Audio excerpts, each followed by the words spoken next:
नमस्कार दोस्तों, स्वागत है स्मार्ट लर्निंग हब में, जहां जानकारी मिलती है मजेदार अंदाज में। हर देश के अपने नियम कानून होते हैं, लेकिन कुछ कानून इतने अजीब हैं कि सुनकर लगेगा ये सच में लागू है या मजाक। आज मैं संदीप आपको दुनिया के 7 सबसे सिर घुमा देने वाले कानूनों के बारे में बताऊंगा। सिंगापुर में च्यूइंग गम बैन से लेकर स्विट्जरलैंड में रात को टॉयलेट फ्लश बैन तक। कुछ कानून तो ऐसे हैं कि लगेगा सरकार ने प्रैंक कर दिया।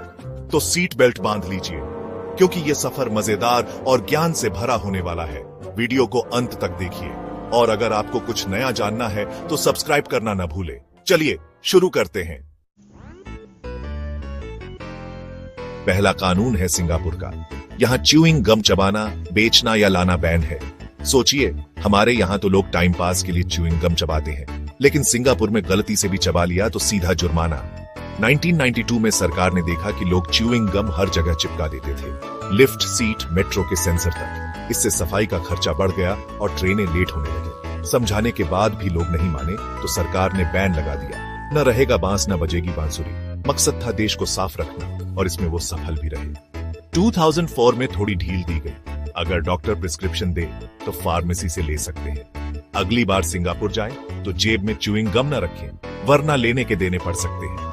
ये कानून सिखाता है कि छोटी आदतें भी देश के लिए बड़ी समस्या बन सकती हैं। अब चलते हैं स्विट्जरलैंड, जहां कुछ अपार्टमेंट्स में रात 10 बजे के बाद टॉयलेट फ्लश करना मना है। वजह है ध्वनि प्रदूषण। स्विस लोग शांति को बहुत महत्व देते हैं।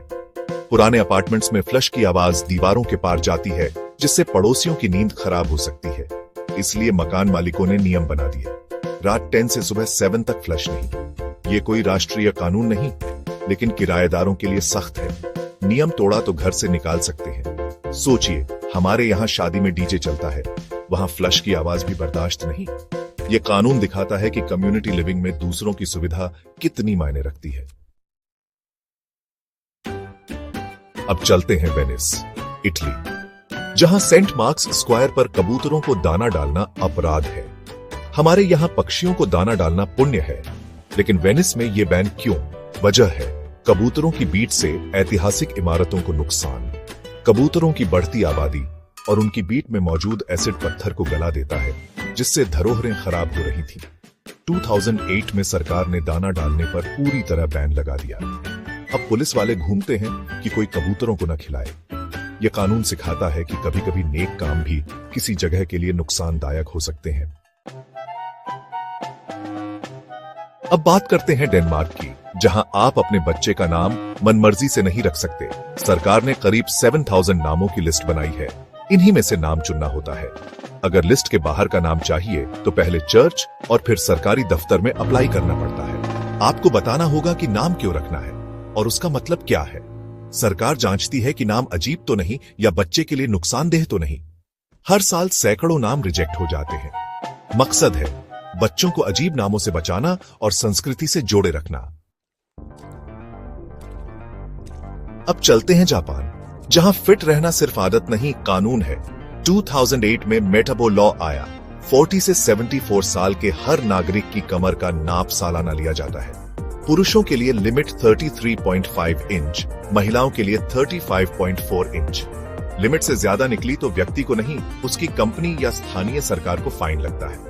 कंपनियों को अपने कर्मचारियों की फिटनेस का ध्यान रखना पड़ता है। मकसद है हेल्थ केयर सिस्टम पर बोझ कम करना और बीमारियों से बचाव। जापान में फिटनेस सिर्फ पर्सनल नहीं, सोशल जिम्मेदारी है। अगला कानून है थाईलैंड का। यहाँ राजा या शाही परिवार का अपमान करना बड़ा अपराध है। लेस मैजेस्टे कानून के तहत शाही परिवार की निंदा या अपमान पर 15 साल तक की जेल हो सकती है। ये कानून तस्वीरों और करेंसी पर भी लागू है। थाई करेंसी बात पर राजा की फोटो होती है। अगर नोट पर पैर रख दिया तो ये राजा का अपमान माना जाता है। कई विदेशियों को भी सजा मिल चुकी है। इसीलिए थाईलैंड जाएं तो पैसों और शाही प्रतीकों का सम्मान करें।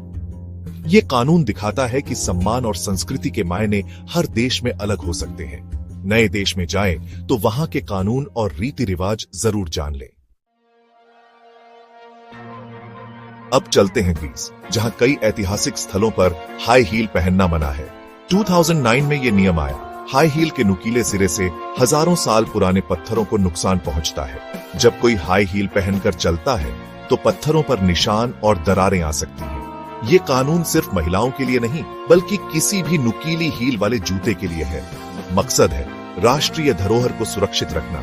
अगली बार ग्रीस जाए तो फ्लैट सैंडल या स्नीकर्स पहने। ये कानून सिखाता है कि विरासत की सुरक्षा फैशन से ज्यादा जरूरी है। तो दोस्तों, ये थे दुनिया के 7 सबसे अजीब कानून। हर कानून के पीछे कोई ठोस वजह है, चाहे वो सफाई हो, शांति, संस्कृति या विरासत की सुरक्षा। ये कानून दिखाते हैं कि दुनिया कितनी विविध है और हर समाज अपनी समस्याओं को अलग तरीके से सुलझाता है। अगर आपको ये जानकारी पसंद आई हो तो लाइक करें, कमेंट में बताइए सबसे अजीब कानून कौन सा लगा और शेयर करना ना भूलें। ऐसे और अनोखे फैक्ट्स के लिए स्मार्ट लर्निंग हब को सब्सक्राइब करें और बेल आइकन दबाएं। आपका सपोर्ट हमारे लिए बहुत मायने रखता है। मिलते हैं अगले वीडियो में, तब तक सीखते रहिए, मुस्कुराते रहिए।